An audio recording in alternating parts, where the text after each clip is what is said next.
in general, coming from DC, which is a go-go city musically, real instrumentation type city. Just music, man. Growing up here, go-go, Chuck Brown, you know what I'm saying, Northeast Groovers, on the go-go side. Then on the hip-hop, you know, I came into contact and into the whole realm of Eric B. and Rakim, you know what I'm saying, Boogie Down Productions, EPMD.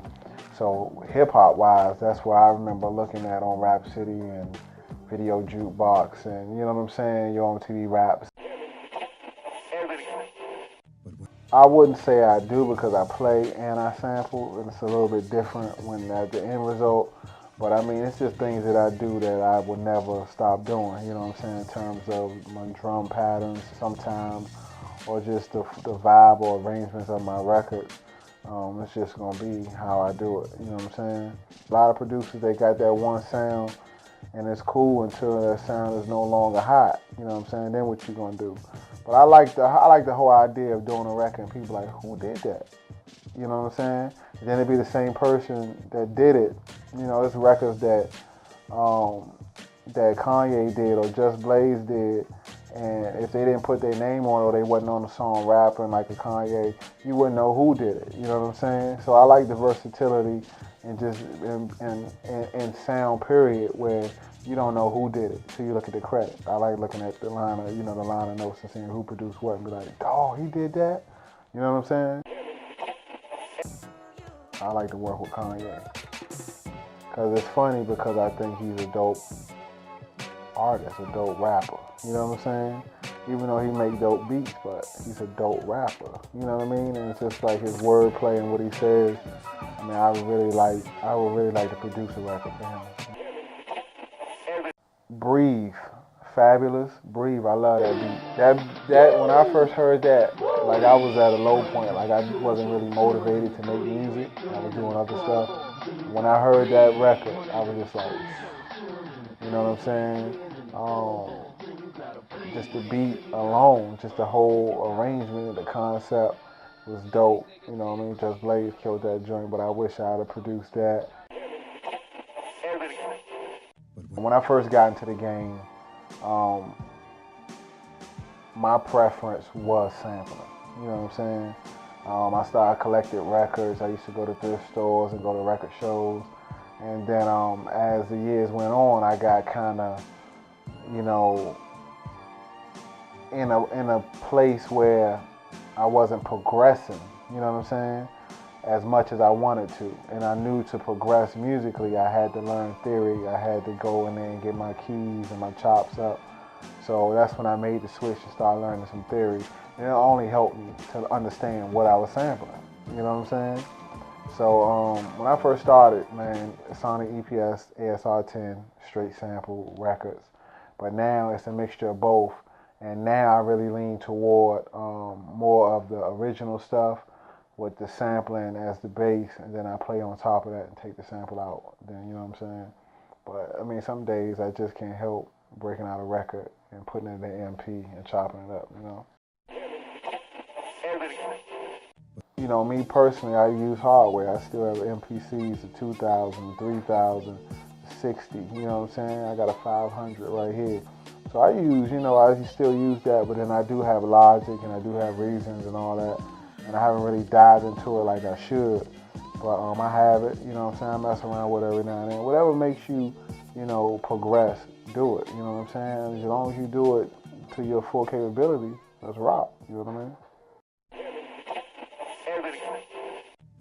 My situation never really relied on social networks. So really it's just an add-on or just a way for me to network with other people in terms of communication. But I'm a firm believer in relationships and going to see people and shaking hands and meeting them.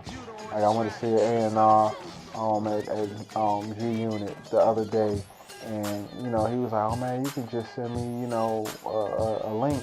And I was like, you know, that's cool, but I really like to come to New York and shake your hand and meet you and look at you eye to eye for that relationship. You know what I'm saying? That's stronger to me than logging on to Twitter or MySpace. And I like to do that. And I send you a link, but I want to have that interaction because I think that's important. You know, things have changed where it's just over emails these days, and I'm not really a fan of that. Producers or beat makers sending beats over the email system and not being in the studio with the artist. You're not a producer, you know what I mean? Like, really get in the studio or have some input. Do a Skype session where they're in the studio, Skype it, and you can tell them what you're hearing and, you know, be in the studio with them. Some way, somehow, technology can make it so you still can do your job, you know, efficiently and effectively. So at the end of the day, man, I'm really for relationships and being in there with the people. So it really hasn't helped the grind. It's just another promotional tool, because you still got to perform at the end of the day and go to the studio and come up with the record. You know what I mean? A lot of people probably find the fact that I was homeless at one point. When I first started making music, I was homeless. You know what I'm saying?